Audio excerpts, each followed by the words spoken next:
Il croyait voir son visage dans les couloirs et dans les reflets de l'eau et son esprit se dégrada jusqu'à ce qu'il perde la raison.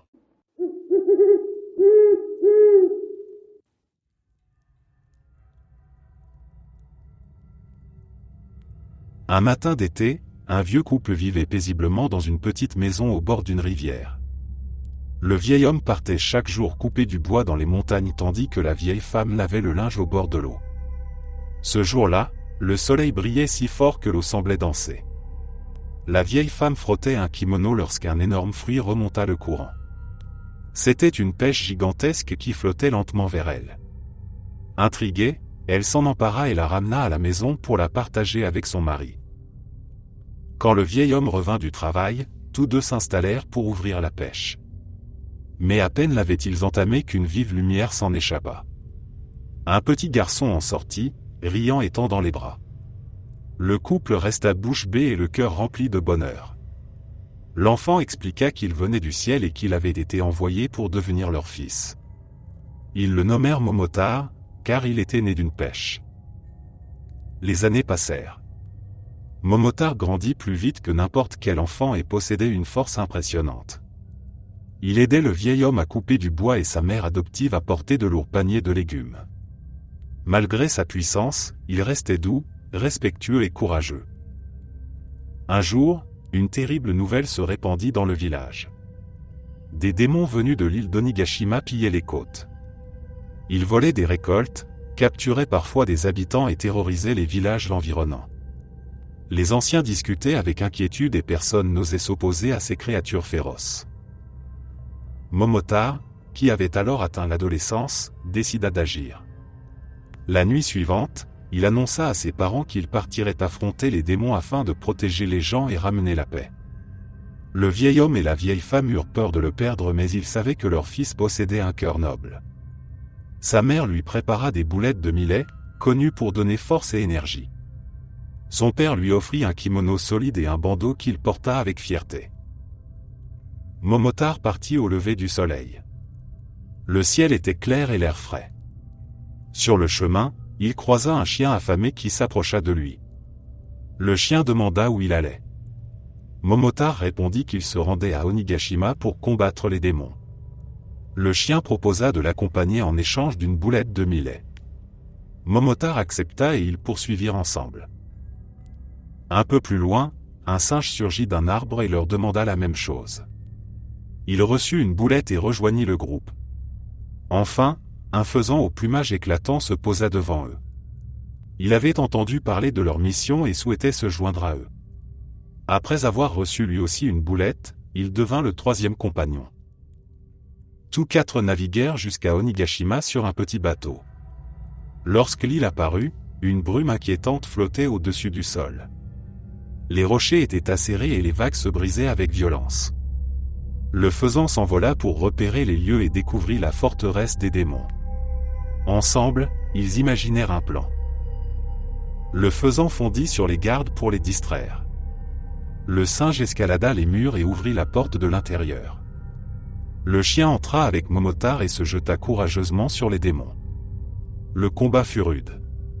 Les créatures étaient énormes, armées de massues et protégées par des armures épaisses. Pourtant, Momotaro et ses compagnons restèrent unis et avancèrent pas à pas. Finalement, le chef des démons tomba à genoux. Il implora Momotaro de l'épargner. Il promit de rendre tous les trésors volés et de ne plus jamais attaquer les humains. Momotaro accepta sa reddition mais exigea que les démons respectent leurs paroles pour toujours. Le groupe repartit en bateau chargé de coffres remplis d'or, de soieries et d'objets précieux. À leur retour, le village les accueillit comme des héros. Le vieil homme et la vieille femme pleuraient de joie en retrouvant leur fils sain et sauf. Momotaro resta connu comme le jeune guerrier qui avait vaincu les démons grâce à son courage et à l'aide fidèle de 3 compagnons inattendus. Le village vécut en paix et Momotaro devint un symbole d'espoir et de détermination.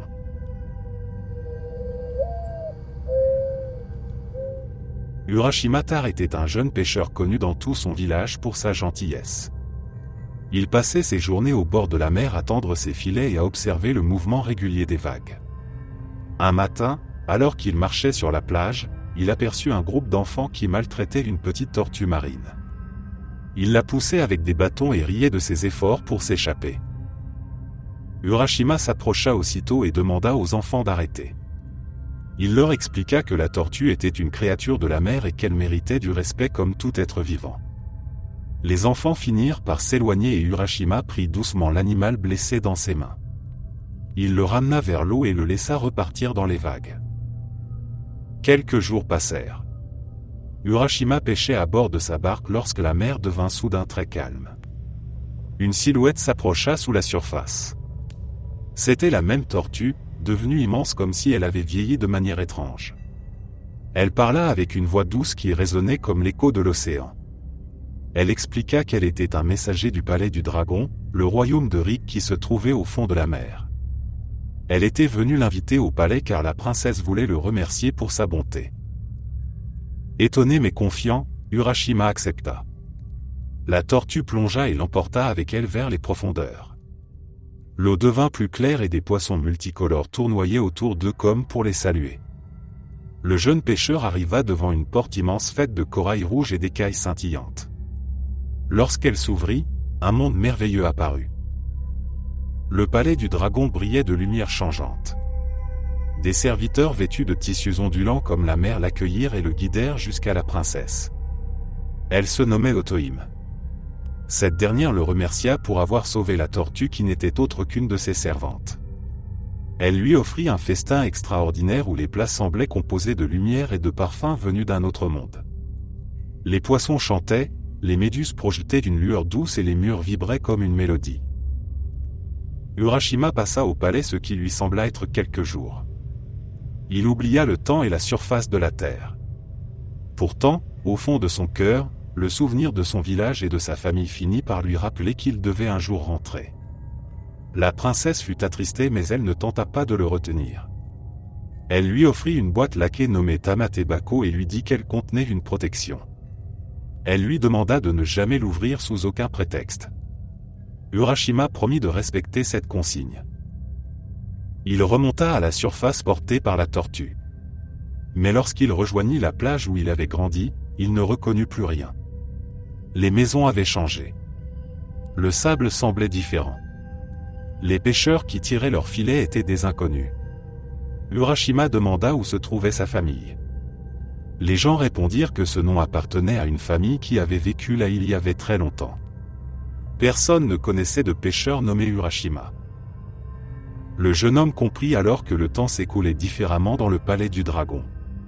Ce qui avait été quelques jours pour lui représentait plusieurs centaines d'années sur Terre. Tous ceux qu'il avait connus avaient disparu. Pris de désespoir, il sentit son cœur se serrer. Il voulut savoir si la boîte que lui avait donnée la princesse pouvait l'aider. Peut-être y trouverait-il un moyen de revenir dans le passé. Malgré sa promesse, il souleva le couvercle.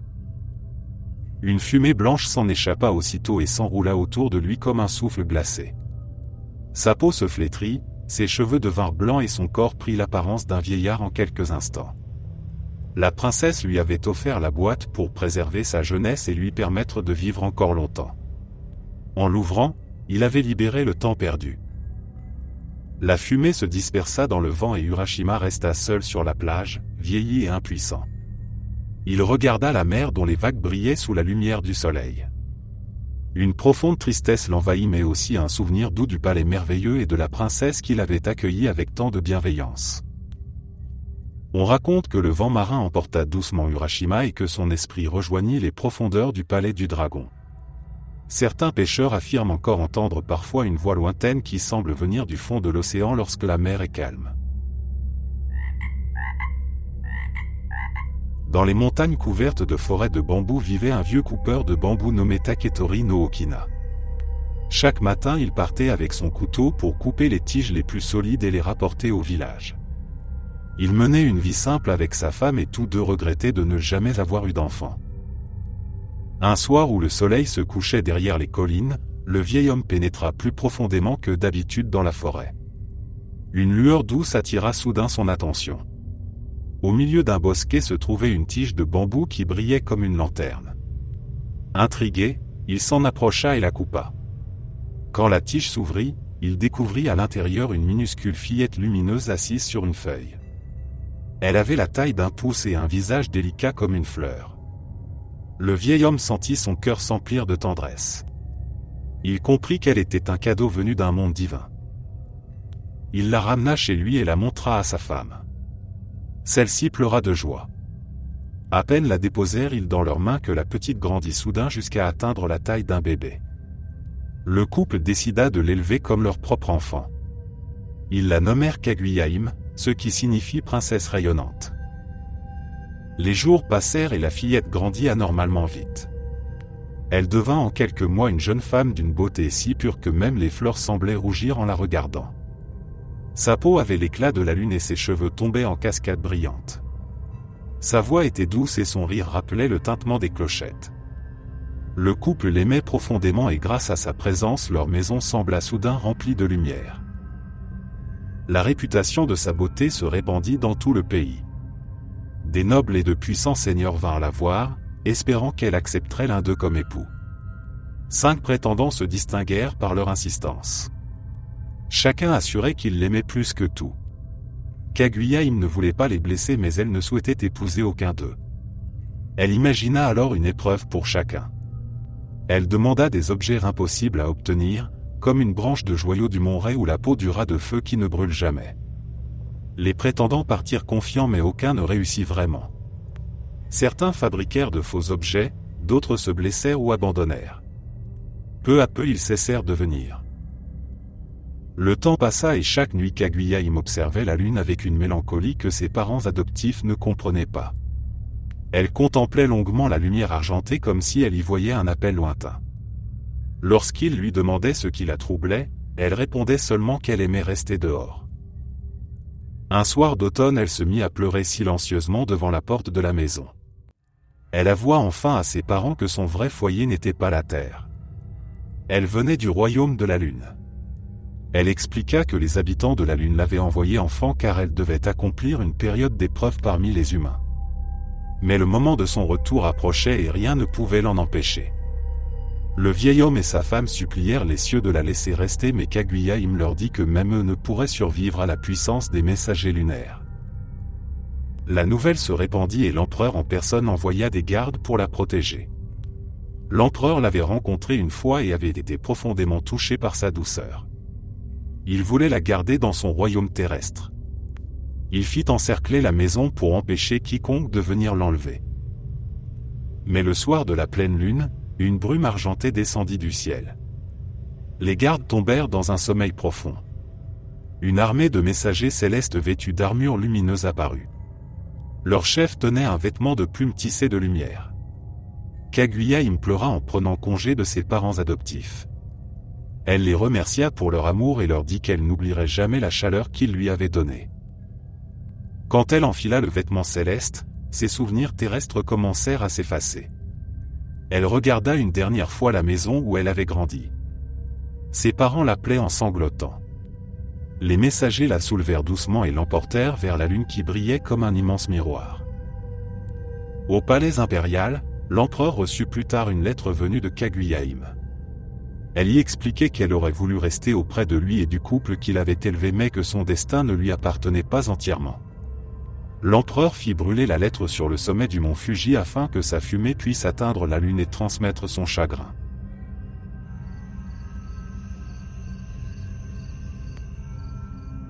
Dans un petit village retiré vivait un vieux couple qui n'avait jamais pu avoir d'enfant.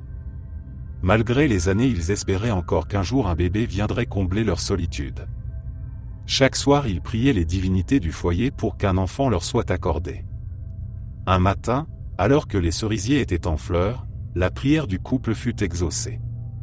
Une minuscule voix se fit entendre près du lit. Ils découvrirent un bébé haut comme un pouce à peine. Il était petit mais parfaitement formé et souriait avec une énergie étonnante. Ils le nommèrent Isshinchi, ce qui signifie garçon d'un pouce. L'enfant grandit mais ne devint jamais plus grand que la taille d'un pouce. Le couple n'en était pas moins fier de lui. Isshinchi était vif, courageux et débordait de curiosité. Il fabriqua un petit bateau avec une cuillère et utilisa une baguette comme rame pour parcourir l'étang du village. Il se servit d'une aiguille comme épée et d'un bol en lac comme casque. Il rêvait d'un jour devenir un grand samouraï et de vivre de grandes aventures. Bien qu'il fût aimé, Isshinchi ressentait que son destin se trouvait ailleurs. Il déclara un jour à ses parents qu'il voulait aller à la capitale pour y chercher sa place dans le monde.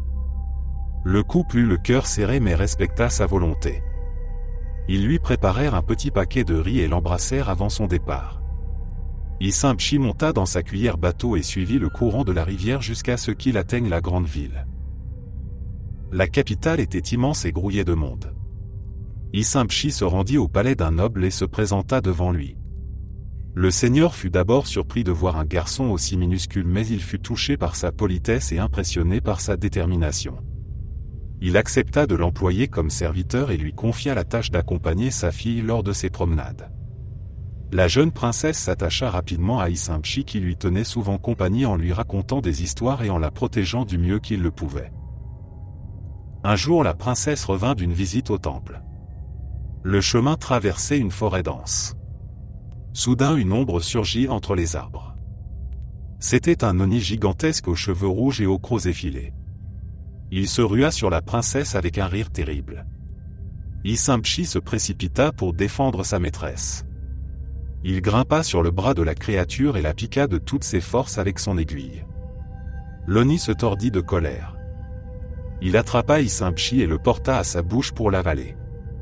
Le minuscule garçon se retrouva dans la gorge du démon mais ne cessa pas de se battre. Il piqua encore et encore jusqu'à ce que l'Oni hurle de douleur. Le démon lâcha la princesse et tenta de recracher Isshinchi. Affaibli par la douleur, il tomba à genoux puis s'enfuit en laissant tomber une petite gourde scintillante. C'était un objet magique appelé Ushi de Nokozushi, un maillet des trésors qui réalisait les souhaits. La princesse ramassa le maillet et fit sortir Isshinchi qui était couvert de salive mais toujours prêt à combattre. Elle agita doucement le maillet en pensant au souhait le plus cher du petit garçon. Une lumière brillante entoura Isshinchi. Son corps s'étira, ses mains s'allongèrent et il devint un jeune homme de taille normale. Sa force augmenta et son visage rayonnait de bonheur. Il remercia la princesse pour ce miracle. Lorsqu'ils retournèrent au palais, le noble fut stupéfait de voir Isshinchi transformé.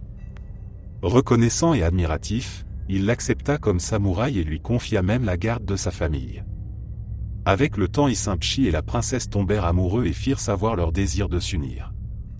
Le noble consentit avec joie et une grande fête fut organisée dans tout le palais. Isshinchi n'oublia jamais le vieux couple qu'il avait élevé. Il retourna les voir et leur offrit de vivre dans la capitale pour qu'ils soient honorés et entourés d'amour. Le couple pleura de joie en retrouvant leur fils devenu un homme courageux. Isshinchi devint un samouraï respecté et protecteur. Sa légende se répandit dans tout le pays et l'on raconta longtemps l'histoire du minuscule garçon qui avait conquis son destin.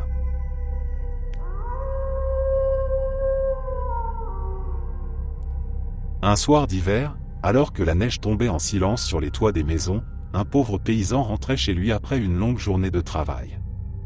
Il vivait seul dans une petite demeure de bois au bord d'un champ gelé. Malgré sa pauvreté, il gardait toujours le cœur ouvert et la main prête à aider. Alors qu'il marchait sur le chemin, il entendit un bruit étrange venant des roseaux. En s'approchant, il découvrit une grande grue blanche prise au piège dans un filet de chasseur. L'animal battait des ailes faiblement et ses yeux reflétaient la peur et l'épuisement. Le paysan comprit qu'elle allait mourir s'il n'intervenait pas.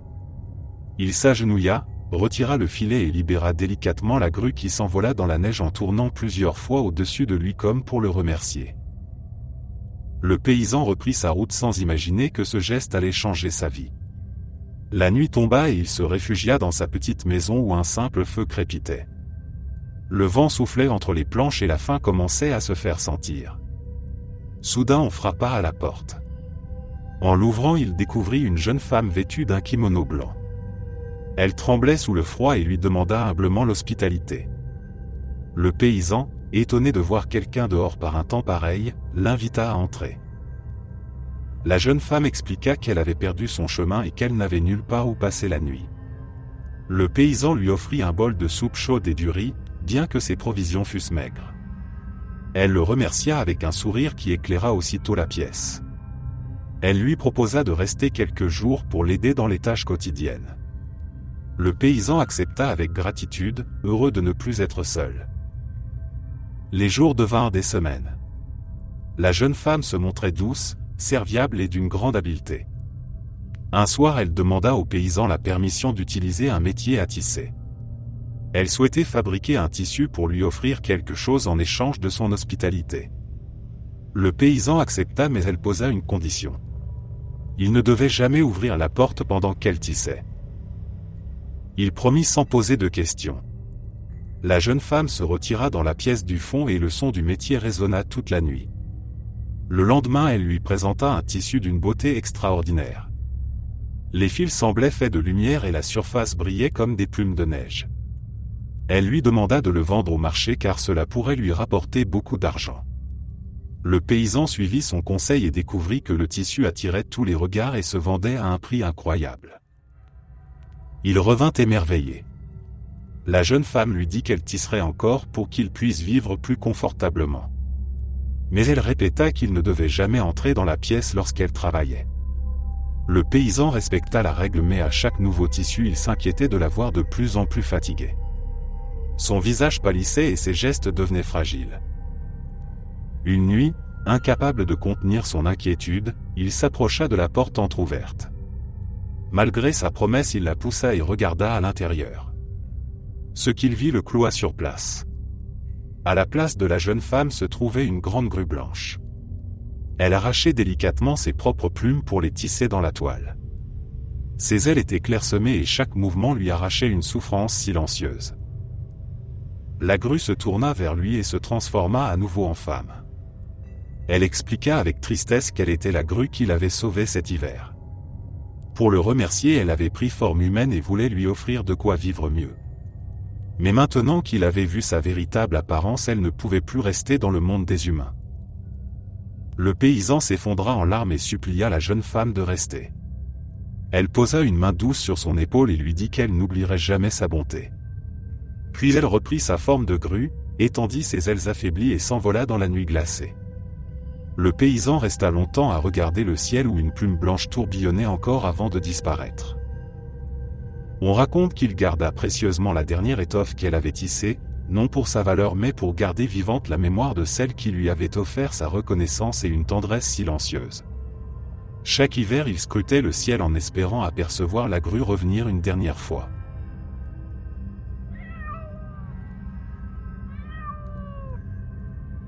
Dans une région montagneuse où les hivers étaient rudes vivait un jeune bûcheron nommé Minokichi.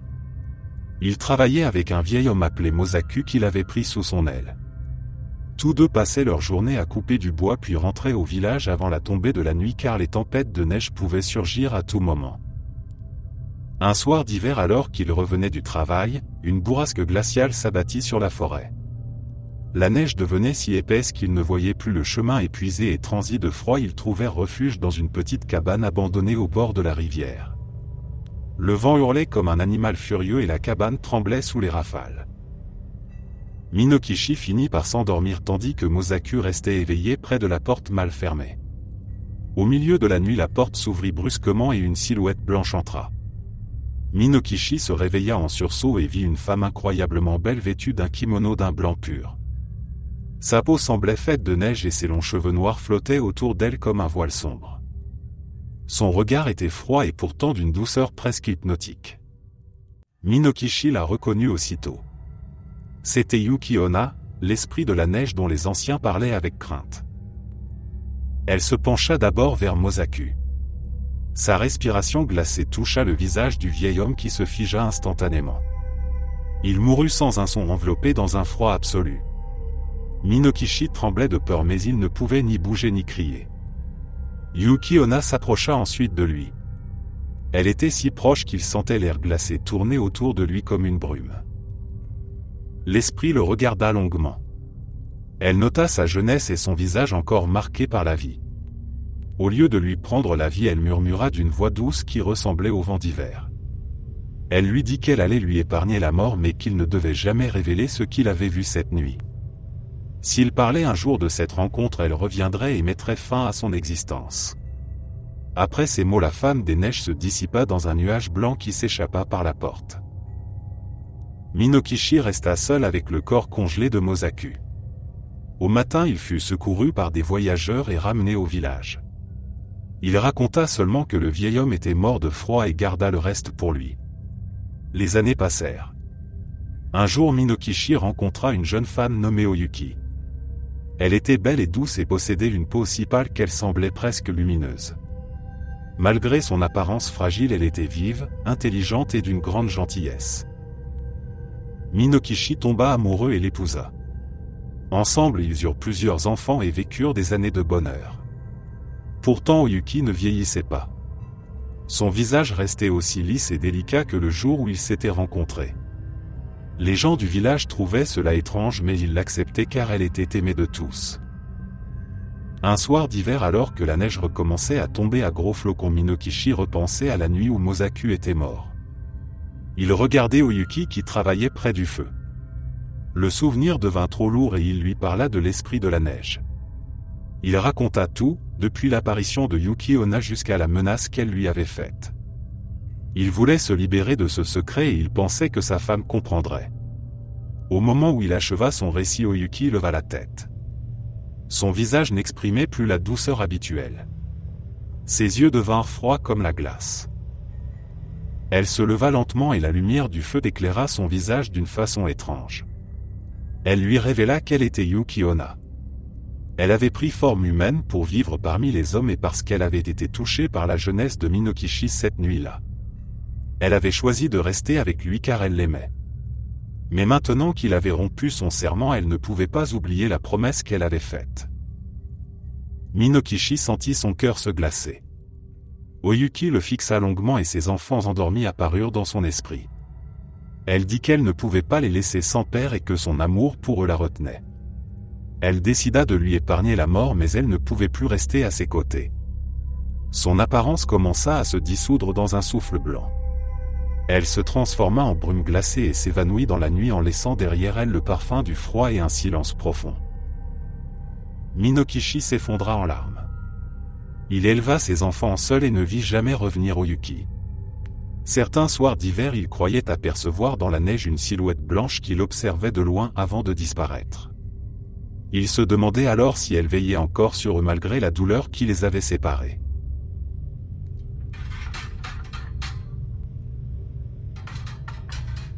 Au pied du mont Ashigara, dans une forêt profonde où vivaient des créatures sauvages, une femme nommée Yaejiri trouva refuge après avoir fui la guerre.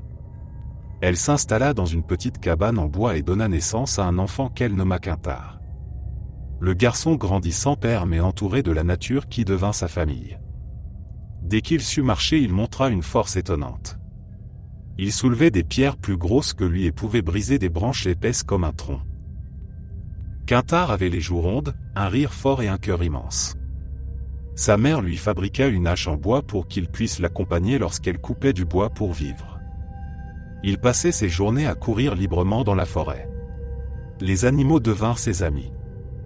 Il parlait aux renards, jouait avec le blaireau, luttait amicalement avec les ours. L'un d'eux, un grand ours brun, devint même son compagnon de jeu préféré. Ils se roulaient dans l'herbe et testaient leur force dans des combats amicaux que le garçon gagnait souvent malgré sa petite taille. Un jour, les animaux se rassemblèrent pour organiser un concours de lutte car chacun voulait connaître le plus fort de la forêt. Le singe proposa d'être l'arbitre. Le cerf apporta un espace dégagé pour faire office d'arène. Le renard donna le signal de départ. Quintar affronta d'abord un sanglier massif qu'il repoussa avec douceur mais fermeté. Puis il fit face à l'ours brun qui était son rival le plus redoutable. Leur lutte fit trembler le sol. Les oiseaux s'envolèrent autour d'eux. Après un long combat, Quintar parvint à renverser l'ours et tous les animaux l'acclamèrent. Quintar ne se contentait pas de jouer. Il veillait aussi sur la forêt. Quand un arbre tombé bloquait une rivière, il le soulevait pour que l'eau reprenne son cours. Quand une tempête renversait des nids, il montait aux arbres pour les replacer. Sa force n'était jamais utilisée pour dominer mais pour protéger. Tous les animaux l'aimaient et le respectaient. Un jour, un homme mystérieux se rendit dans la forêt. Il portait un kimono de voyageur et observait chaque trace de pas avec attention. Cet homme se nommait Minamoto no Yorimitsu et il était un célèbre guerrier au service de la cour impériale. Il cherchait de jeunes talents pour en faire des héros capables de combattre les démons qui menaçaient le pays. En voyant les troncs arrachés et les pierres déplacées, il comprit qu'une force extraordinaire vivait dans cette montagne. Yorimitsu finit par rencontrer Quintard qui tirait un énorme arbre comme si c'était un simple fagot. Impressionné, le guerrier lui demanda de lui montrer sa puissance. Quintard souleva une pierre gigantesque et la lança dans la rivière, réalisant un exploit qu'aucun homme n'aurait pu accomplir. Yorimitsu comprit qu'il avait trouvé un garçon exceptionnel. Il se rendit ensuite chez la mère de Quintard pour lui demander la permission d'emmener son fils à la capitale. Il lui expliqua que Quintard pourrait devenir un grand guerrier et mettre sa force au service de tous. La mère hésita car elle avait élevé son fils loin du monde pour le protéger. Mais elle savait que son destin ne pouvait pas rester enfermé dans une forêt. Elle accepta, les larmes aux yeux, et Quintard promit de revenir un jour. Avant de partir, il fit ses adieux aux animaux. Le singe pleurait en s'accrochant à sa jambe. Le renard lui offrit une pierre brillante trouvée près de la rivière. L'ours brun posa sa grosse patte sur son épaule comme pour lui donner courage. Quintard leur promit qu'il ne les oublierait jamais. À la capitale, Yorimitsu prit Quintard comme disciple. Il l'entraîna au maniement de l'épée, à l'art de la stratégie et aux valeurs de loyauté. Le garçon étonna tout le monde par sa force mais aussi par sa gentillesse. Les années passèrent et il devint un guerrier redouté des démons et respecté des hommes. On lui donna un nouveau nom qui reflétait sa place parmi les héros. On l'appela Sakata no Kintoki. Son courage devint légendaire. On raconte qu'il combattit aux côtés de Yorimitsu le terrible démon Shutenji qui terrorisait les montagnes. Grâce à sa force prodigieuse et à sa fidélité sans faille, il participa à la délivrance de nombreuses régions. Pourtant, malgré la gloire, il n'oublia jamais la forêt ni sa mère. Chaque fois qu'il le pouvait, il retournait sur le mont Ashigara pour revoir les arbres, les sentiers et les animaux qu'il avait vus grandir.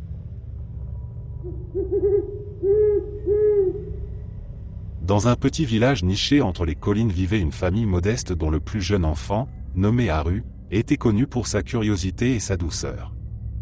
Chaque soir, il aimait aller jouer près du vieux sanctuaire où se trouvaient plusieurs statues de pierre représentant Gise, le protecteur des enfants et des voyageurs. Les habitants venaient souvent déposer des bonnets rouges ou de petites offrandes au pied de ces statues car on disait que Gise guidait les âmes perdues et veillait sur les innocents. Haru venait parler aux statues comme s'il s'agissait de compagnons. Il racontait sa journée, ses petites peurs et ses rêves. Personne ne s'en inquiétait car les anciens rappelaient que Gise avait un cœur si vaste qu'il écoutait même les paroles des enfants les plus timides. Un été, une maladie se répandit dans le village. Haru tomba gravement malade. Ses parents veillèrent chaque nuit auprès de son lit mais l'enfant s'affaiblissait. Malgré tous les remèdes et les prières, il finit par s'éteindre paisiblement à l'aube. Le chagrin de ses parents fut immense et le village tout entier pleura la perte de ce garçon si joyeux. On organisa une petite cérémonie et l'on déposa près du sanctuaire un jouet qu'Haru chérissait. Le soir même, sa mère vint s'agenouiller devant la statue de Gise et murmura une prière. Elle demanda que son fils ne soit pas seul dans l'au-delà et qu'il trouve le repos. Elle repartit le cœur lourd, ne pouvant imaginer que quelque chose de merveilleux allait se produire. Dans le monde des esprits, Haru se retrouva sur une rive brumeuse où d'autres enfants jouaient en silence. Ils étaient tous arrivés trop tôt dans l'au-delà et attendaient qu'un guide les conduise vers un lieu paisible. Certains construisaient des petits cairns de pierre, pensant que cela les aiderait à trouver leur chemin. Mais chaque fois qu'ils terminaient une pile de cailloux, une vague surgissait du brouillard et renversait leur construction. Les enfants perdaient courage et recommençaient sans fin. Haru observa la scène sans comprendre. Une fillette s'approcha de lui et lui expliqua que tant qu'ils ne trouvaient pas de guide, leurs pierres seraient toujours balayées. Les esprits tristes erraient dans cette région et cherchaient à empêcher les enfants d'avancer. Haru sentit la peur monter en lui mais soudain une présence chaleureuse illumina la brume. Une silhouette apparut. C'était Gise. Son visage était doux, ses mains jointes en un geste de compassion. Un halo de lumière l'entourait. Les enfants cessèrent de pleurer et s'approchèrent de lui. Gise posa une main sur la tête d'Aru et murmura qu'il n'était pas seul. Il expliqua que les prières de sa mère avaient traversé les mondes et l'avaient guidé jusqu'ici. Gise leva ensuite son bâton orné de petites clochettes. À chaque pas qu'il faisait, les clochettes tintaient comme un chant apaisant. Les esprits tristes qui hantaient les lieux reculaient devant cette lumière. Les enfants se regroupèrent autour de lui. Aru prit la main d'un garçon plus jeune pour le rassurer. Gise leur demanda de reconstruire une dernière fois leur petit cairn. Cette fois, aucune vague ne le renversa. Les pierres s'illuminèrent d'une lueur douce. Le chemin devant eux se transforma et une grande porte de lumière s'ouvrit. Les enfants comprirent que Gise les guiderait eux-mêmes vers un endroit où ils pourraient jouer éternellement sans crainte. Avant de partir, Gise dit à Aru qu'il pouvait prononcer un message pour ses parents. Le garçon ferma les yeux et pensa fort à eux. Il leur dit qu'il n'avait plus peur, qu'il n'était plus seul et qu'il remerciait sa mère et son père pour leur amour. Le lendemain au village, la mère d'Aru rêva de son fils. Il lui souriait, entouré d'une lumière apaisante. Lorsqu'elle se réveilla, elle se rendit au sanctuaire et trouva au pied de la statue de Gise un petit cairn de 3 pierres parfaitement empilées. Le vent ne les avait pas dispersées. Les habitants y virent un signe que Gise avait tenu sa promesse.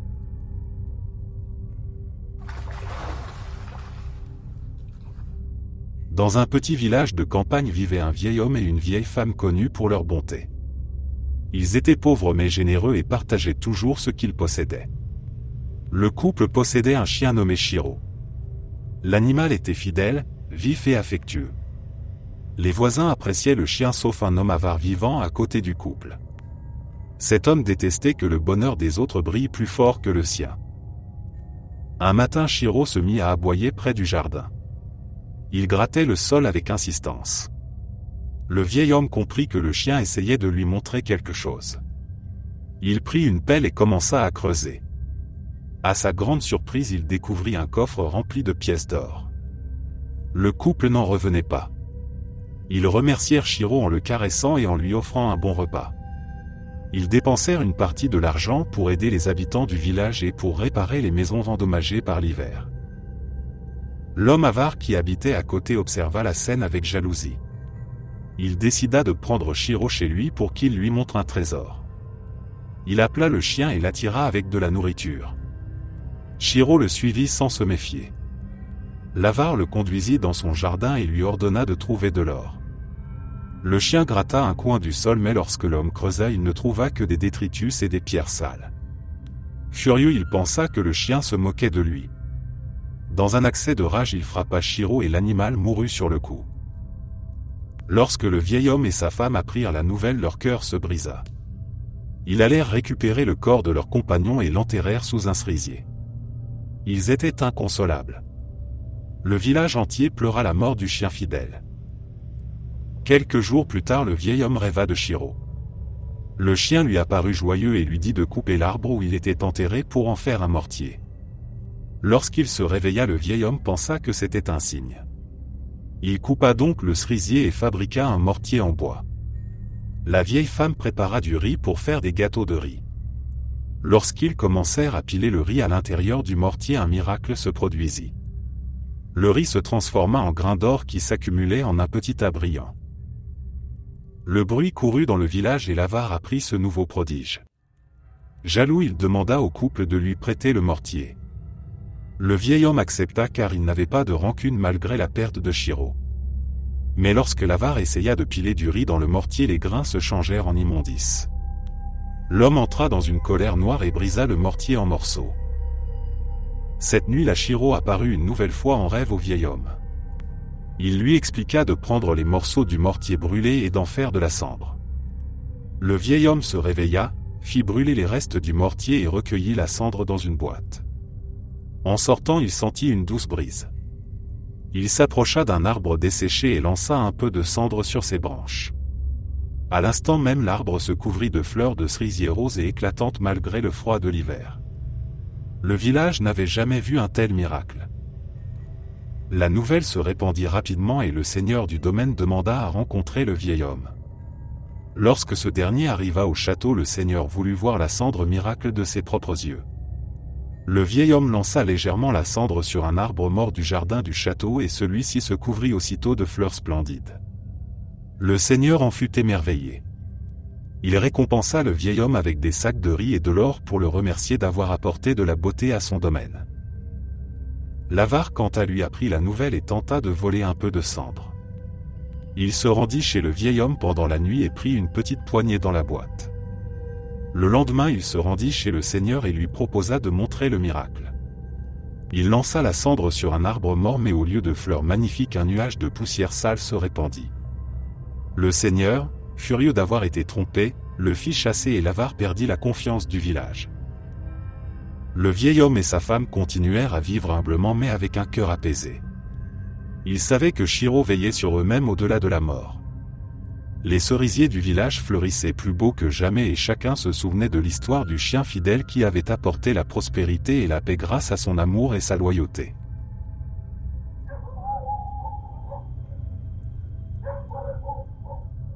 Dans la province de Bizan vivait un vieux couple sans enfants.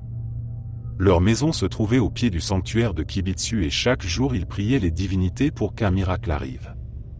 Le vieil homme cultivait un petit champ et la vieille femme préparait des plats simples mais réconfortants. Leur vie était humble mais remplie d'espoir. Un après-midi d'été la vieille femme se rendit à la rivière pour laver le linge. Le soleil brillait sur l'eau et faisait scintiller les pierres du fond. Alors qu'elle battait un vêtement sur une planche elle aperçut une énorme pêche qui flottait vers elle. Elle n'en avait jamais vu d'aussi grosse. Elle la ramassa avec précaution et décida de la porter à la maison pour la partager avec son mari. Lorsque le vieil homme revint des champs, il fut émerveillé par la taille du fruit. Ils posèrent la pêche sur la table et s'apprêtèrent à la couper mais soudain la peau du fruit se fendit et une lumière dorée s'en échappa. Un petit garçon apparut, debout au centre de la pêche, avec un sourire éclatant. Il salua le couple et leur dit qu'il avait été envoyé par les divinités pour devenir leur enfant. Le couple, bouleversé, le prit dans ses bras et le nomma Momoji, le garçon de la pêche. Le garçon grandit rapidement et montra une force hors du commun. À 5 ans, il soulevait des pierres de meule. À 10 ans, il escaladait les falaises autour du sanctuaire. Les prêtres le regardaient avec admiration car il possédait non seulement une grande puissance mais aussi un cœur bienveillant. À cette époque, des démons venus de l'île de Megajima attaquaient les hameaux voisins. Ils volaient le bétail, s'emparaient des récoltes et capturaient parfois des voyageurs. Les habitants vivaient dans la peur. Un jour Momoji entendit les anciens parler de ses malheurs. Il sentit une colère juste grandir en lui. Il annonça à ses parents qu'il devait se rendre sur l'île pour mettre fin à ces attaques. Ses parents eurent peur mais ils savaient que leur fils était guidé par une mission divine. La vieille femme prépara des boulettes de millet qui donnaient force et courage. Le vieil homme lui fabriqua un bâton solide pour l'accompagner. Momoji remercia ses parents puis partit vers la côte. Sur le chemin, il rencontra un chien affamé qui lui demanda où il allait. Momoji lui expliqua sa quête et lui offrit une boulette. Le chien promit de l'aider. Plus loin, un singe agile se laissa tomber d'un arbre et demanda une boulette lui aussi. Il rejoignit le groupe avec enthousiasme. Enfin, un faisan aux plumes dorées se posa près d'eux et dit qu'il avait entendu parler de la mission de Momoji.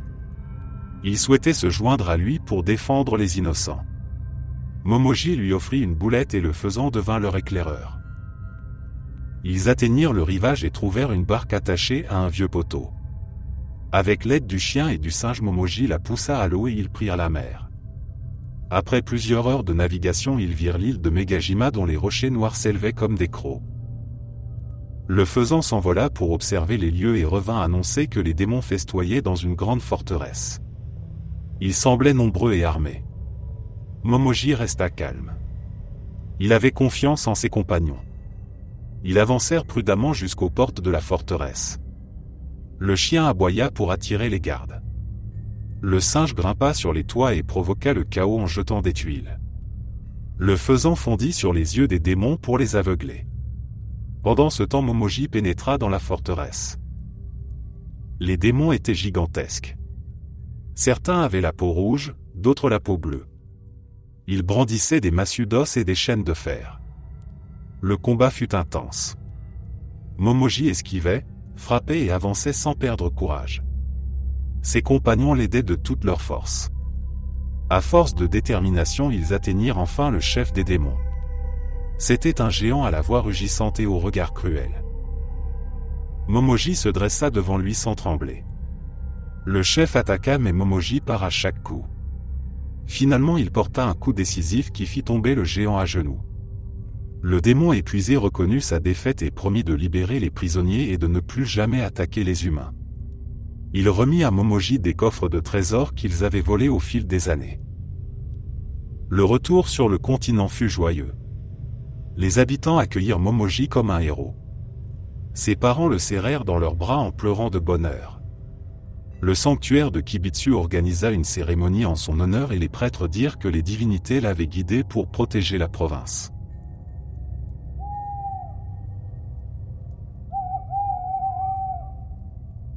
Il y a longtemps, dans un village entouré de collines et de rizières, vivait un jeune homme nommé Yasuji. Il était apprécié pour sa douceur et son honnêteté. Il travaillait comme charpentier et passait ses journées à réparer les maisons et les ponts du village. Malgré sa gentillesse, il vivait seul et rêvait de rencontrer quelqu'un avec qui partager sa vie. Un soir d'automne, alors que le vent faisait danser les feuilles rouges, Yasuji rentrait d'un chantier.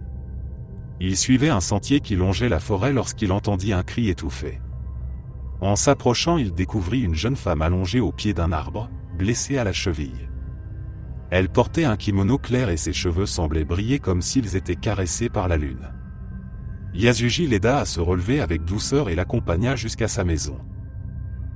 La jeune femme expliqua qu'elle s'appelait Kayo et qu'elle avait été prise au piège d'une racine en marchant dans la forêt. Elle était reconnaissante envers Yasuji qui l'avait secourue. Le jeune homme lui proposa de rester quelques jours chez lui le temps que sa cheville guérisse. Elle accepta en remerciant timidement. Les jours passèrent et Kayo s'intégra naturellement dans la vie de Yasuji. Elle préparait les repas, rangeait la maison et l'attendait lorsqu'il rentrait du travail. Elle était douce et souriait avec une chaleur qui apaisait même les pires fatigues. Yasuji se rendit compte qu'elle était une présence lumineuse qui transformait sa maison silencieuse en un foyer vivant. Un soir, alors qu'il dînait, Kayo lui avoua qu'elle n'avait pas de famille et qu'elle ne savait pas où aller une fois guérie. Yasuji sentit son cœur se serrer. Il lui demanda de rester avec lui et de partager sa vie. Kayo rougit mais accepta avec une immense joie. Peu après ils se marièrent et le village accueillit Kayo comme l'une des leurs. Les années passèrent dans une harmonie parfaite. Pourtant certains habitants remarquaient des choses étranges. Les poulets évitaient de s'approcher de Kayo. Les chiens la fixaient avec méfiance. Parfois on la voyait marcher seule dans la forêt même par mauvais temps mais personne n'osait lui poser de questions. Malgré cela Yasuji lui faisait confiance sans douter de son cœur. Un jour une troupe de chasseurs arriva au village. Ils racontèrent qu'un renard rusé volait régulièrement de la nourriture dans la forêt et qu'il le poursuivait depuis plusieurs semaines. Ce renard était connu pour ses métamorphoses et sa ruse. En entendant cette histoire, certains villageois se mirent à murmurer, pensant à Kayo et à ses mystérieuses escapades nocturnes. Le soir même Yasuji sentit une étrange inquiétude. Il suivit discrètement Kayo lorsqu'elle quitta la maison pour se rendre dans la forêt. La lune était haute et éclairait le sentier d'une lueur argentée. Kayo s'arrêta au pied d'un vieux pin et regarda autour d'elle. Yasuji la vit soudain se transformer. Ses cheveux devinrent une fourrure dorée. Son visage se changea en museau fin. Sa silhouette humaine s'effaça et un renard magnifique se matérialisa devant ses yeux. C'était une kitsune. Yasuji chancela sous le choc mais ne fit aucun bruit. Le renard leva la tête et sembla écouter les murmures du vent. Puis il se transforma à nouveau en femme et rentra chez eux comme si de rien n'était. Yasuji passa la nuit sans dormir. Au matin il confronta Kayo avec douceur. Il lui dit qu'il savait la vérité. La jeune femme se figea. Ses yeux se remplirent de tristesse. Elle expliqua qu'elle était en effet une kitsune. Elle avait été traquée dans la forêt et blessée lorsqu'elle avait rencontré Yasuji. Touchée par sa gentillesse, elle avait pris forme humaine pour rester auprès de lui. Elle ne voulait pas tromper son mari mais elle craignait qu'il la rejette s'il apprenait sa nature. Yasuji, bouleversé, la regarda longuement. Puis il s'approcha et prit ses mains. Il lui dit qu'il l'aimait pour ce qu'elle était, non pour ce qu'elle paraissait être. Il lui proposa de rester à ses côtés et de vivre librement sans cacher son identité. Caillot éclata en sanglots de soulagement. Pourtant il y avait un danger. Les chasseurs continuaient de traquer le renard sans savoir qu'il s'agissait de Caillot. Quelques jours plus tard, ils arrivèrent au village et demandèrent l'autorisation de fouiller les maisons. Yasuji refusa de les laisser entrer chez lui. Les chasseurs insistèrent et une dispute éclata. Au même moment, l'un des chiens de la troupe se mit à aboyer en direction de Caillot qui s'était approché. Comprenant qu'elle risquait de mettre le village en danger, Caillot prit une décision douloureuse.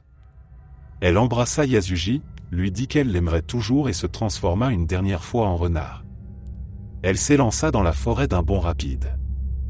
Les chasseurs voulurent la poursuivre mais Yasuji les en empêcha en se plaçant devant eux. La kitsune disparut dans les profondeurs des arbres et personne ne la revit dans le village.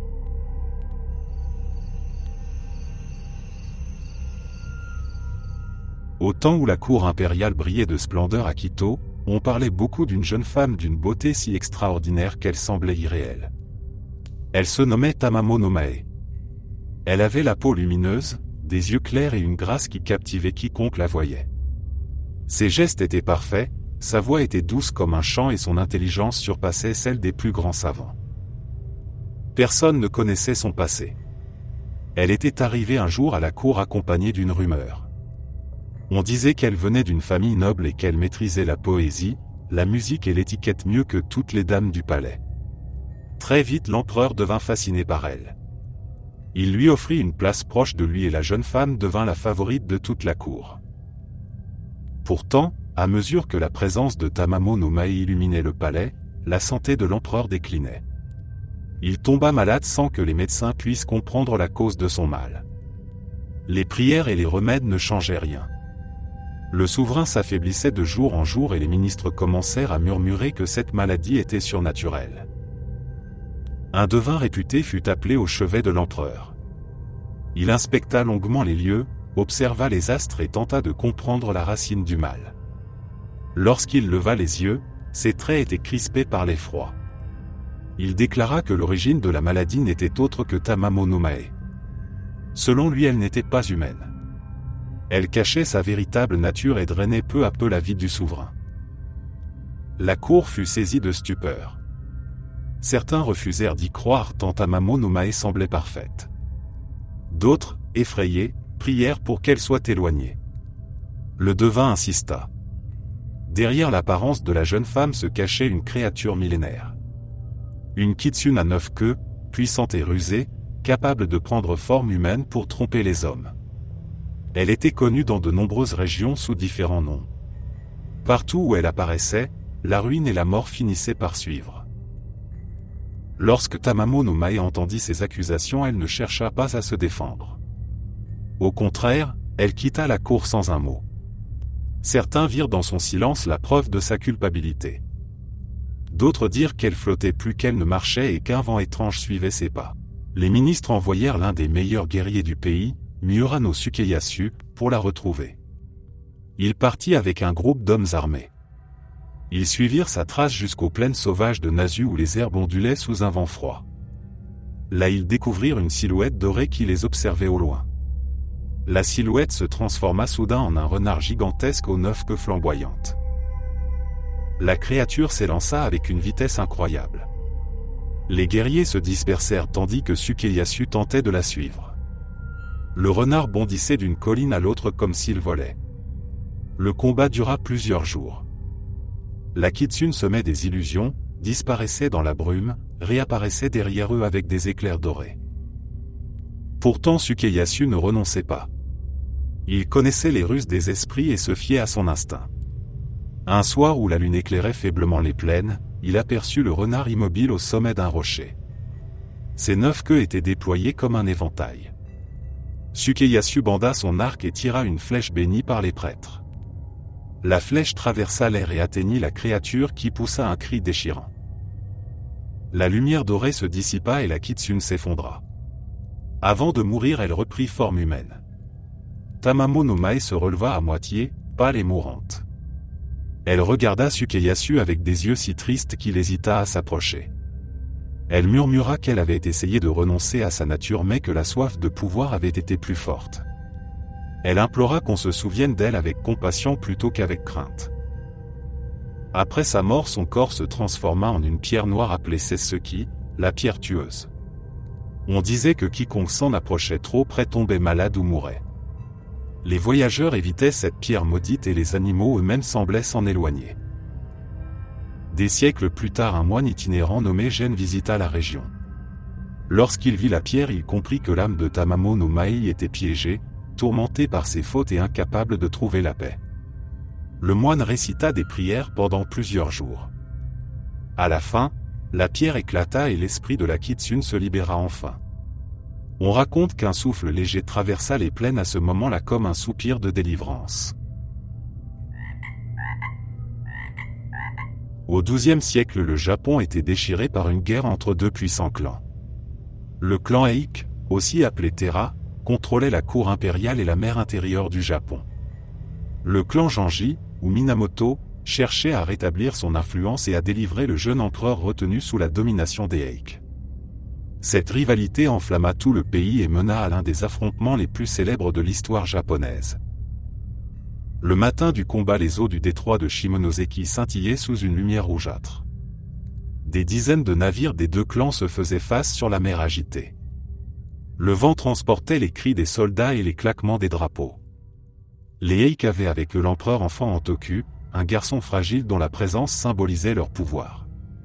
À ses côtés se trouvait sa grand-mère, la noble Tokiko, ainsi que de nombreux nobles dévoués à la famille Terra.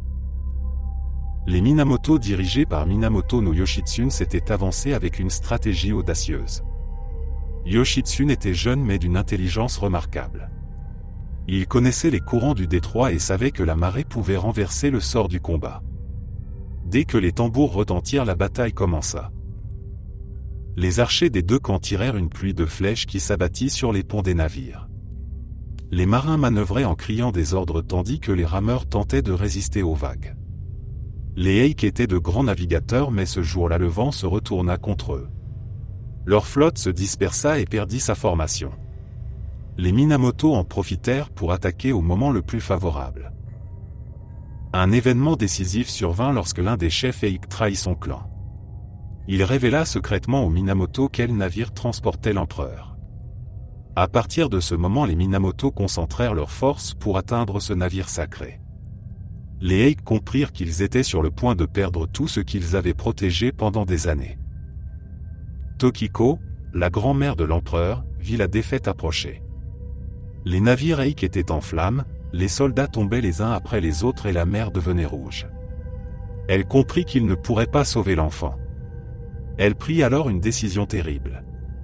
Elle enveloppa l'empereur dans son manteau et lui murmura qu'ils allaient rejoindre le palais sous la mer, la demeure du dieu du fond des océans. Elle voulait épargner au jeune empereur la honte d'être capturé. Elle se tourna vers les flots et se jeta dans la mer avec l'enfant dans ses bras. Plusieurs nobles Eik suivirent son geste, choisissant de mourir plutôt que de tomber aux mains de leurs ennemis. Les vagues engloutirent leurs silhouettes et la bataille prit fin peu après. Les Eik avaient été anéantis. Les Minamoto remportèrent la victoire mais la mer resta silencieuse comme si elle pleurait. Les survivants observaient les débris des navires qui flottaient parmi les corps des guerriers. Yoshitsune, bien que victorieux, ne put retenir un sentiment de tristesse en voyant cette tragédie. La guerre avait pris fin mais au prix du sang de milliers d'hommes et de la vie d'un empereur innocent. Avec le temps, la mer de Dan no Ura devint un lieu chargé de légendes. On racontait que l'esprit de l'empereur Antoku avait réellement rejoint le royaume sous-marin du dieu Watatsumi. Certains pêcheurs disaient avoir aperçu des silhouettes vêtues d'armures anciennes sous la surface. D'autres racontaient que les crabes du détroit portaient sur leur carapace des motifs rappelant des visages humains. On disait que c'étaient les âmes des Eik qui avaient trouvé refuge dans ces créatures. Chaque année, une cérémonie a lieu pour honorer la mémoire de ceux qui ont péri dans les flots. Des moines récitent des prières tandis que les familles jettent des fleurs sur la mer. Les vagues emportent les pétales comme si elles emmenaient avec elles les souvenirs des guerriers disparus.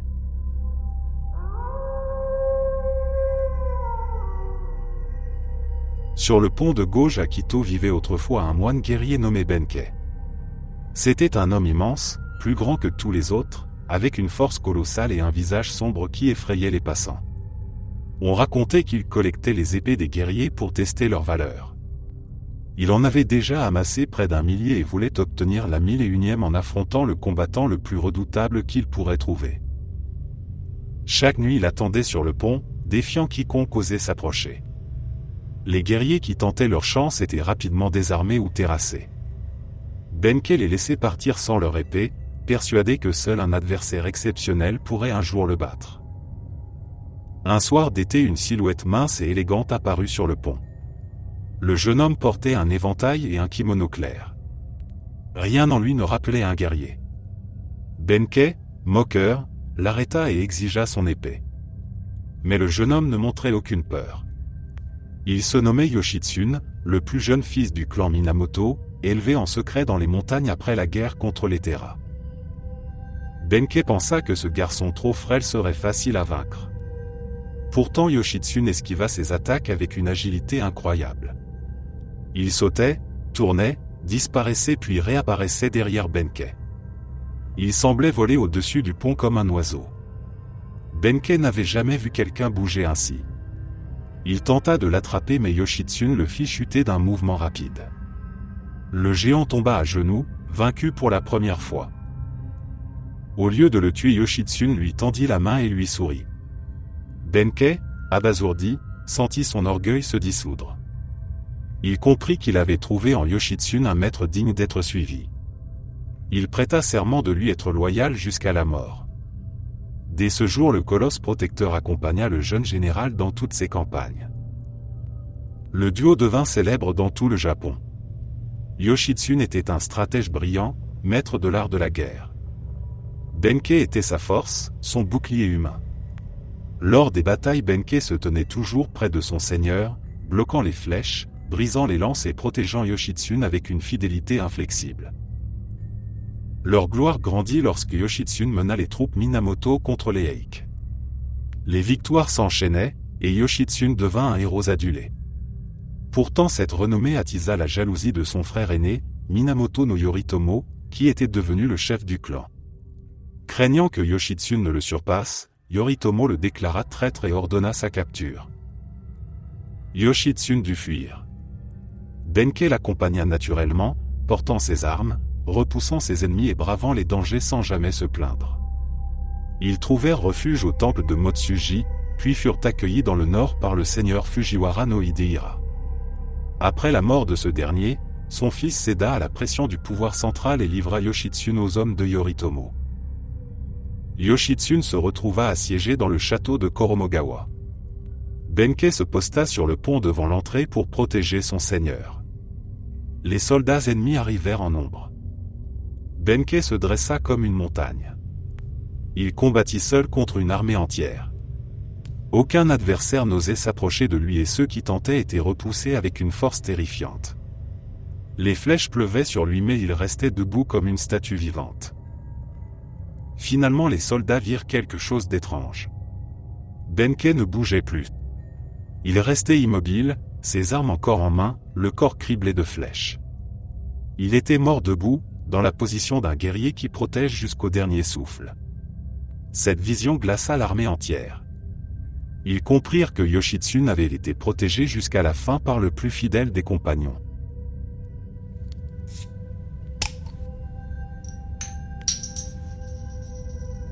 Il y a plusieurs siècles vivait dans un temple d'Akama un jeune moine nommé Washi. Il était aveugle depuis sa naissance mais possédait un don rare. Sa voix était si belle et son talent pour jouer du biwa si remarquable que même les moines les plus austères s'arrêtaient pour l'écouter. Washi chantait souvent l'histoire des Heike, le clan tombé lors de la bataille de Dan no Ura, et ses récits étaient si émouvants que ceux qui l'entendaient en pleuraient. Un soir d'été alors que le vent apportait les embruns de la mer, Washi se reposait dans la cour du temple. Il entendit des pas lourds et une voix grave l'appela. Un messager vêtu d'une armure se tenait devant lui. L'homme expliqua que son maître, un noble très puissant, désirait entendre Washi jouer. Il lui demanda de le suivre immédiatement. Washi, pensant qu'il s'agissait d'un grand seigneur, accepta avec respect. Le messager guida Washi dans la nuit à travers les rues silencieuses. Après un long trajet, ils arrivèrent dans un lieu vaste dont Washi devina les dimensions grâce à l'écho de ses pas. Il fut conduit dans une grande salle parfumée d'encens. On l'installa devant un auditoire qu'il ne voyait pas mais dont il sentit la présence. Le messager lui demanda de jouer les chants de la bataille de Dan no Ura. Washi posa ses doigts sur les cordes de son biwa et commença à jouer. Sa voix résonna comme une vague lente qui se soulève avant de retomber. Il décrivit les navires des Eik, le tumulte des flèches, la chute de l'empereur enfant. L'auditoire restait silencieux mais Washi devinait une tension étrange dans l'air. Quand il eut terminé, les spectateurs s'inclinèrent profondément. Le messager lui dit que son maître avait été ému et qu'il souhaitait qu'il revienne chaque nuit pour chanter l'histoire complète. Washi retourna donc au temple accompagné par le messager qui disparaissait toujours avant l'aube. Le lendemain, les moines remarquèrent quelque chose d'inquiétant. Washi semblait épuisé comme s'il avait voyagé toute la nuit. Ses vêtements étaient humides comme s'il était passé près de la mer. Le prêtre du temple l'interrogea mais le jeune homme, fidèle à sa parole, ne dit rien. La deuxième nuit, Washi fut de nouveau conduit par le messager. Il joua plus intensément encore. Sa musique semblait réveiller les souvenirs de l'auditoire invisible. Par instants, il crut entendre des sanglots et des murmures. Lorsqu'il revint au temple, l'aube était déjà levée. Les moines le trouvèrent couvert de griffures comme si des mains froides l'avaient serré. Le prêtre du temple devint suspicieux. Une nuit, il suivit discrètement Washi qui sortait avec le messager. Ce qu'il découvrit le glaça. Le messager n'était pas un homme vivant mais un esprit. Il conduisait Washi vers le bord de la mer, là où reposaient les âmes des Eik noyés. Washi se tenait au milieu d'un cimetière marin et chantait devant des silhouettes lumineuses qui l'entouraient. Ses paroles réveillaient les esprits qui ne trouvaient pas le repos.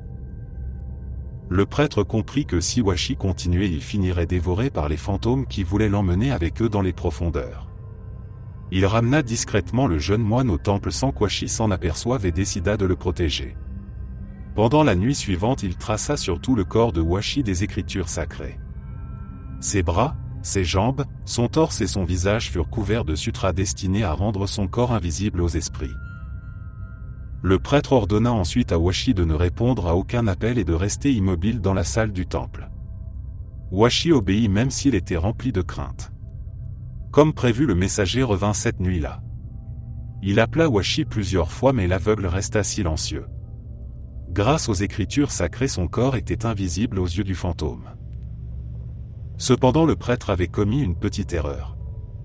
Il avait oublié de recouvrir les oreilles de Washi. Le messager ne vit que 2 oreilles flottant dans l'obscurité.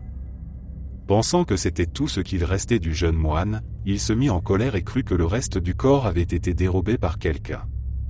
Il devait absolument rapporter quelque chose à son maître. Alors il saisit les oreilles de Washi et les arracha d'un geste violent.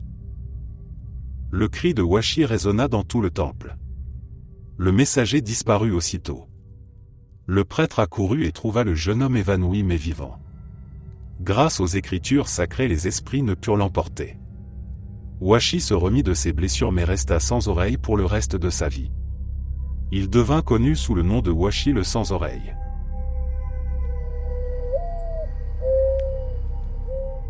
À l'époque où Quito était encore entourée de forêts sombres, l'une des portes les plus fameuses de la ville se nommait Rashomon.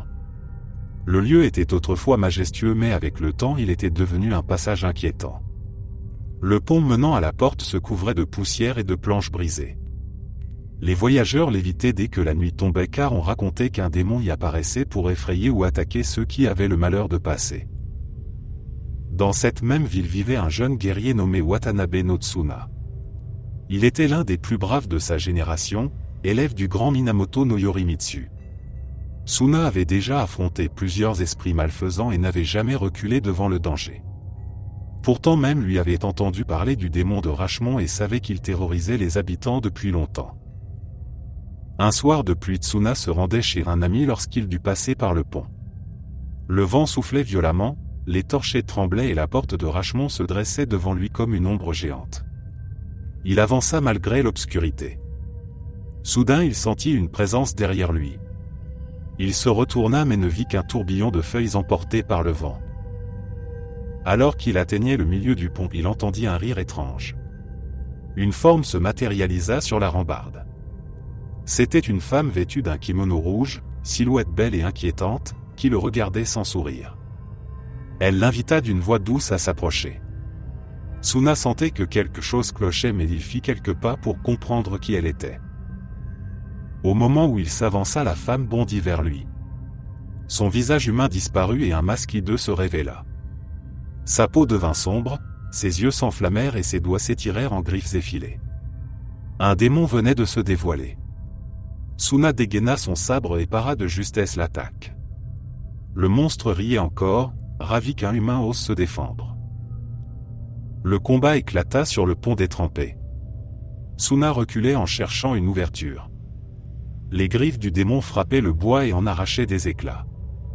Le vent faisait claquer les pans du kimono rouge devenu une peau écailleuse. Le jeune guerrier s'aperçut que malgré sa force, l'esprit jouait avec lui. Il comprit qu'il devait agir vite avant que la créature ne trouve un moyen de le renverser dans le ravin. Le démon s'élança une nouvelle fois et tenta de saisir Tsuna. Dans un moment de lucidité, il attrapa son sabre à deux mains et frappa avec toute sa force. Le coup trancha net l'un des bras du monstre. Le démon hurla de rage. Le membre sectionné tomba sur les planches dans un bruit sourd et Tsuna le ramassa immédiatement pour l'empêcher de disparaître. Le démon recula. Son apparence changea à nouveau et elle reprit la forme de la femme en kimono rouge.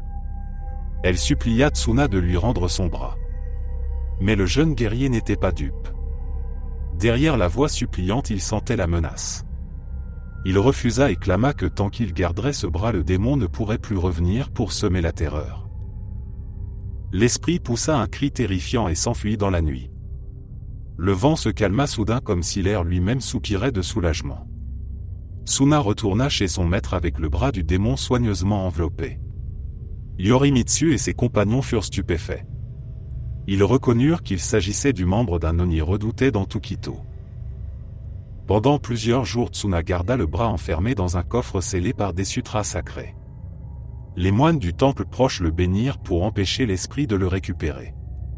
Mais un soir où Tsuna se trouvait seul dans sa chambre, il entendit frapper doucement à la porte.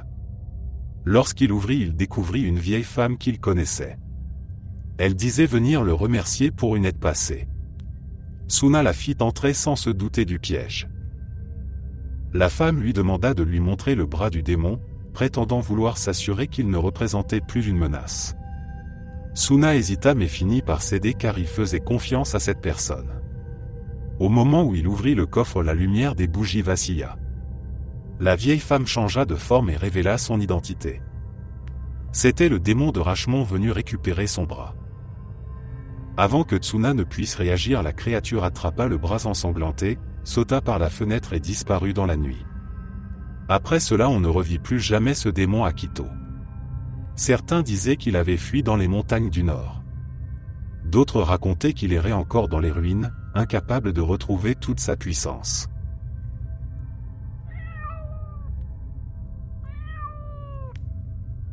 Au nord de Kito s'élève le mont Kurama, une montagne dense et silencieuse où poussent des cèdres immenses et où les brumes glissent entre les racines. C'est un lieu sacré, mais aussi un endroit redouté car les habitants savaient qu'il était habité par un être mystérieux. On racontait qu'un grand tengu au visage rouge et au long nez y vivait depuis des siècles, surveillant les vallées depuis les sommets. À cette époque vivait un jeune garçon nommé Uchiwa Kamaru, futur Yoshitsune, descendant du clan Minamoto. Après la chute de sa famille, il avait été envoyé enfant au temple de Kurama pour y être éduqué. Bien qu'il fût entouré de moines sages, Uchiwa Kamaru grandissait avec un profond désir de justice. Il rêvait de devenir un guerrier capable de défendre les innocents et de restaurer l'honneur de son clan. Mais il était jeune, frêle, et les moines le voyaient davantage comme un futur religieux que comme un futur combattant. Uchiwa Kamaru souffrait de cette destinée imposée. Chaque nuit, lorsqu'il ne parvenait pas à dormir, il sortait discrètement du temple et se glissait entre les arbres du mont Kurama. Il y cherchait la force, l'inspiration et peut-être un signe du destin. Un soir, alors que la lune éclairait à peine les sentiers, Ushiwakamaru eut la sensation d'être observé. Les branches semblaient frémir autour de lui. Soudain un vent puissant souffla et une silhouette immense atterrit devant lui. Le garçon recula, stupéfait. Il se trouvait face à un grand tengu. Celui-ci avait un visage rouge, des yeux perçants, une grande paire d'ailes sombres et un sabre attaché à sa taille. Malgré son apparence impressionnante, il se tenait avec une dignité qui imposait le respect. Le tengu parla d'une voix grave et profonde. Il dit connaître la tristesse du garçon et savoir qui il était vraiment. Il lui révéla qu'un grand destin l'attendait mais que pour l'accomplir il devait devenir un guerrier au-delà des capacités humaines. Le tengu lui proposa de l'entraîner, mais à condition que le jeune Ushiwakamaru lui montre un courage sans faille. Le garçon accepta sans hésitation. Dès lors il se rendit chaque nuit au même endroit. Le tengu lui enseigna l'art de manier l'épée, l'art de se déplacer sans bruit, la souplesse, la vitesse et l'équilibre. Sous la lumière tremblante de la lune, Ushiwakamaru apprenait à bondir d'un rocher à l'autre, à éviter les coups et à frapper comme une rafale de vent. Le tengu l'entraînait en l'attaquant par surprise, en surgissant des ombres ou en lui faisant traverser les branches fines des arbres. Les nuits devinrent des semaines puis des mois. La force d'Ushiwakamaru augmentait à vue d'œil. Son corps devint plus agile que celui de n'importe quel enfant de son âge. Il pouvait courir sur les troncs inclinés, rebondir entre deux rochers et esquiver une attaque aussi vite qu'un éclair. Le tengu l'observait avec satisfaction car il comprenait que l'enfant possédait un esprit indestructible. Un soir d'entraînement, le tengu décida de mettre fin à l'apprentissage. Il fit apparaître une rafale de vent qui fit trembler les arbres. Il s'approcha d'Ushiwakamaru et plaça une main sur son épaule. Il lui dit qu'il n'avait plus rien à lui enseigner. Le garçon avait surpassé les limites humaines et possédait désormais la grâce d'un esprit du vent. Le tengu lui révéla ensuite une vérité importante. Bien qu'il lui ait appris les techniques secrètes de sa race, il ne pourrait plus jamais intervenir dans sa vie.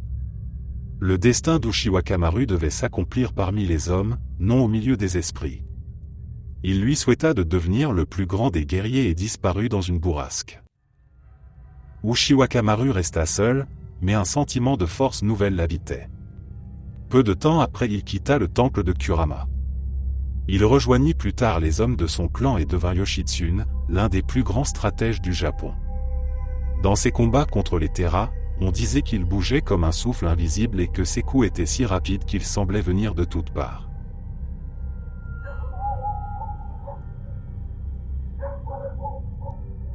Dans un petit village niché entre les collines vivait une famille modeste dont le plus jeune enfant, nommé Haru, était connu pour sa curiosité et sa douceur. Chaque soir il aimait aller jouer près du vieux sanctuaire où se trouvaient plusieurs statues de pierre représentant Jise, le protecteur des enfants et des voyageurs. Les habitants venaient souvent déposer des bonnets rouges ou de petites offrandes au pied de ces statues car on disait que Jise guidait les âmes perdues et veillait sur les innocents. Haru venait parler aux statues comme s'il s'agissait de compagnons. Il racontait sa journée, ses petites peurs et ses rêves. Personne ne s'en inquiétait car les anciens rappelaient que Jise avait un cœur si vaste qu'il écoutait même les paroles des enfants les plus timides. Un été une maladie se répandit dans le village. Haru tomba gravement malade. Ses parents veillèrent chaque nuit auprès de son lit mais l'enfant s'affaiblissait. Malgré tous les remèdes et les prières il finit par s'éteindre paisiblement à l'aube. Le chagrin de ses parents fut immense et le village tout entier pleura la perte de ce garçon si joyeux. On organisa une petite cérémonie et l'on déposa près du sanctuaire un jouet qu'Haru chérissait. Le soir même sa mère vint s'agenouiller devant la statue de Jise et murmura une prière. Elle demanda que son fils ne soit pas seul dans l'au-delà et qu'il trouve le repos. Elle repartit le cœur lourd, ne pouvant imaginer que quelque chose de merveilleux allait se produire. Dans le monde des esprits, Haru se retrouva sur une rive brumeuse où d'autres enfants jouaient en silence. Ils étaient tous arrivés trop tôt dans l'au-delà et attendaient qu'un guide les conduise vers un lieu paisible. Certains construisaient des petits cairns de pierre, pensant que cela les aiderait à trouver leur chemin. Mais chaque fois qu'ils terminaient une pile de cailloux, une vague surgissait du brouillard et renversait leur construction. Les enfants perdaient courage et recommençaient sans fin. Haru observa la scène sans comprendre. Une fillette s'approcha de lui et lui expliqua que tant qu'ils ne trouvaient pas de guide, leur pierre serait toujours balayée. Les esprits tristes erraient dans cette région et cherchaient à empêcher les enfants d'avancer. Haru sentit la peur monter en lui, mais soudain une présence chaleureuse illumina la brume. Une silhouette apparut. C'était Giz. Son visage était doux, ses mains jointes en un geste de compassion. Un halo de lumière l'entourait. Les enfants cessèrent de pleurer et s'approchèrent de lui. Giz posa une main sur la tête d'Haru et murmura qu'il n'était pas seul. Il expliqua que les prières de sa mère avaient traversé les mondes et l'avaient guidé jusqu'ici. Giz leva ensuite son bâton orné de petites clochettes. À chaque pas qu'il faisait, les clochettes tintaient comme un chant apaisant. Les esprits tristes qui hantaient les lieux reculaient devant cette lumière. Les enfants se regroupèrent autour de lui. Haru prit la main d'un garçon plus jeune pour le rassurer. Giz leur demanda de reconstruire une dernière fois leur petit cairn. Cette fois, aucune vague ne le renversa. Les pierres s'illuminèrent d'une lueur douce. Le chemin devant eux se transforma et une grande porte de lumière s'ouvrit. Les enfants comprirent que Giz les guiderait eux-mêmes vers un endroit où ils pourraient jouer éternellement sans crainte. Avant de partir, Giz dit à Haru qu'il pouvait prononcer un message pour ses parents. Le garçon ferma les yeux et pensa fort à eux. Il leur dit qu'il n'avait plus peur, qu'il n'était plus seul et qu'il remerciait sa mère et son père pour leur amour. Le lendemain au village, la mère d'Haru rêva de son fils. Il lui souriait, entouré d'une lumière apaisante. Lorsqu'elle se réveilla, elle se rendit au sanctuaire et trouva au pied de la statue de Giz un petit cairn de 3 pierres parfaitement empilées. Le vent ne les avait pas dispersées. Les habitants y virent un signe que Giz avait tenu sa promesse.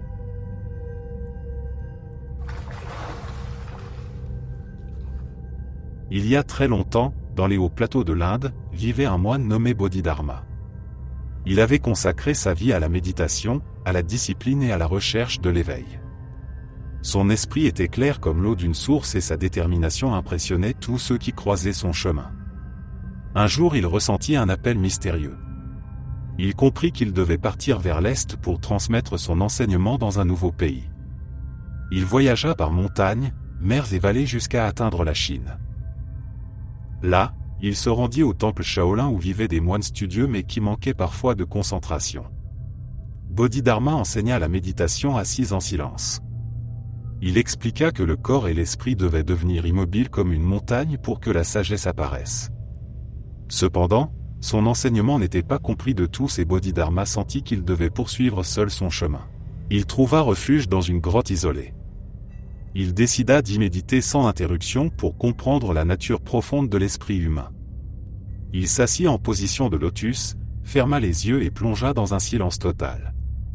Les jours devinrent des semaines, les semaines des mois, et bientôt les années s'écoulèrent sans qu'il ouvre les yeux. On raconte qu'il resta ainsi 9 années entières. Son engagement était tel qu'il oubliait le froid, la faim et même son propre corps. Les animaux passaient devant lui sans qu'il bouge. La neige recouvrait parfois ses jambes mais il restait immobile. À force de rester assis, ses bras et ses jambes perdirent leur force et cessèrent de bouger. Certains disent même qu'ils disparurent en devenant inutiles. Sa barbe poussa, son visage prit l'apparence d'un sage immuable. Un disciple du nom de Huik vint lui rendre visite. Le jeune homme souhaitait ardemment recevoir son enseignement mais Bodhidharma restait silencieux. Huik supplia, puis médita lui aussi dans la neige pour montrer sa détermination. Finalement Bodhidharma accepta de transmettre son savoir en voyant la sincérité du jeune homme. Il lui enseigna que la véritable compréhension ne venait pas des mots mais de l'expérience directe du silence et de la compassion. Avec le temps, la réputation de Bodhidharma grandit. On parla de lui comme du père du zen, la voie de la méditation profonde. Après sa mort, sa légende traversa les mers et arriva jusqu'au Japon. Là-bas, les habitants furent fascinés par son incroyable détermination. Ils créèrent une petite figurine à son image. Elle avait un corps rond sans bras ni jambes, comme Bodhidharma pendant sa méditation. On l'appela Daruma. Les Daruma étaient conçus pour ne jamais tomber. Lorsqu'on les poussait, ils se relevaient toujours. Les Japonais virent dans cette forme un symbole puissant. Ils peignirent ces figurines en rouge, couleur qui porte chance, et y tracèrent un visage concentré. Lorsqu'une personne faisait un vœu, elle peignait un seul œil du Daruma et le plaçait dans un endroit visible. Le Daruma rappelait chaque jour qu'il fallait persévérer, encore et encore, jusqu'à atteindre son but. Quand le vœu se réalisait, la personne peignait le second œil pour remercier la détermination qui l'avait guidé. Avec le temps, la figurine Daruma devint un objet de chance dans les maisons, les commerces et les temples. On les offrait avant les examens, les voyages ou les commencements importants. On en plaçait dans les magasins pour souhaiter prospérité. On les jetait au feu lors de cérémonies de renouveau pour offrir un nouveau départ. On raconte que l'esprit de Bodhidharma observe encore ceux qui se fixent des objectifs et refusent de renoncer. Il rappelle que la véritable force ne vient pas des muscles mais de la volonté de se relever après chaque chute.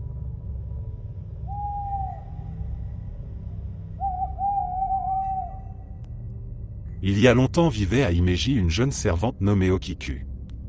Elle travaillait dans le château d'un samouraï influent appelé Awayama. Okiku était connue pour sa pureté et son dévouement. Ses gestes étaient toujours gracieux et elle accomplissait ses tâches avec soin. Beaucoup admiraient sa beauté mais aucun homme ne recevait son attention car elle restait discrète et réservée. Le samouraï Awayama s'était entiché d'elle. Il tenta à plusieurs reprises de gagner son affection mais Okiku refusait poliment. Il insista, construisit des plans, offrit des cadeaux qu'elle n'accepta jamais. Plus il était repoussé, plus son désir se transforma en obsession. Il devint convaincu qu'elle devait lui appartenir. Son refus réveilla en lui une colère sombre et un orgueil blessé. Dans la demeure d'Awayama se trouvait un précieux service de 10 assiettes en porcelaine importées de l'étranger. Elles étaient si rares qu'on les considérait comme un trésor familial. Okiku en avait la garde et veillait à ce qu'elles restent intactes. Elle les comptait chaque jour avec un respect presque sacré. Un soir, Awayama imagina un stratagème cruel. Il cacha l'une des assiettes afin d'accuser Okiku de négligence. Lorsque la jeune servante revint dans la salle et commença à compter, son cœur se serra. Elle répétait sans cesse son décompte. 1, 2, 3, 4, 5, 6, 7, 8, 9. La 10e manquait. Terrifiée, elle recommença encore et encore mais rien n'y faisait. Les larmes lui montaient aux yeux. Elle savait qu'une telle faute pouvait lui coûter la vie. Awayama arriva et fit semblant de découvrir la disparition. Il accusa Okiku de l'avoir perdue. Il lui dit qu'il pourrait pardonner cette faute grave si elle acceptait de devenir sa maîtresse. Okiku refusait, tremblante et désespérée. Awayama continua de la harceler et se mit à crier. Son refus répété attisa sa rage. Il la saisit brutalement, l'entraîna vers un vieux puits dans la cour du château et la jeta dedans. Le corps d'Okiku disparut dans l'obscurité profonde tandis que Awayama croyait être débarrassé de son secret. Mais la nuit suivante un cri perça l'air. On entendit une voix féminine provenant du fond du puits. Les serviteurs terrifiés racontèrent qu'ils avaient entendu un murmure qui comptait lentement. 1, 2, 3, 4, 5, 6, 7, 8, 9. Puis un hurlement déchirant qui résonnait dans toute la cour. La 10e assiette était toujours absente et Okiku semblait revivre ce moment chaque nuit. Les nuits suivantes, les cris devinrent plus forts. Lorsqu'un serviteur approchait du puits, il voyait une forme blanche émerger lentement. Les cheveux longs et trempés d'Okiku pendaient comme des algues. Son visage pâle était déformé par la douleur et la détresse. Elle comptait encore. 1, 2, 3, 4, 5, 6, 7, 8, 9. Puis son hurlement glaçait le sang avant qu'elle ne retombe dans l'obscurité.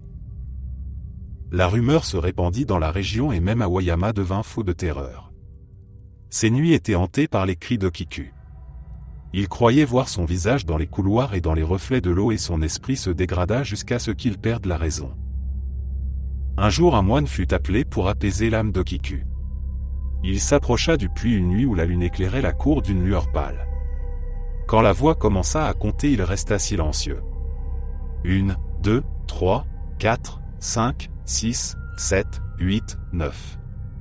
Au moment où Okiku allait pousser son cri habituel, le moine prononça calmement. Dis, la voix se tue. Le fantôme resta immobile. C'était la première fois que quelqu'un complétait son décompte. L'âme d'Okiku sembla enfin recevoir ce qu'elle cherchait. Elle s'éleva silencieusement au-dessus du puits avant de disparaître dans la lumière lunaire. La malédiction s'éteignit et les nuits redevinrent paisibles. Merci d'être resté jusqu'à la fin. N'oubliez pas d'aimer la vidéo, de vous abonner et de partager vos propres histoires en commentaire. On se retrouve demain à la même heure devant ce feu.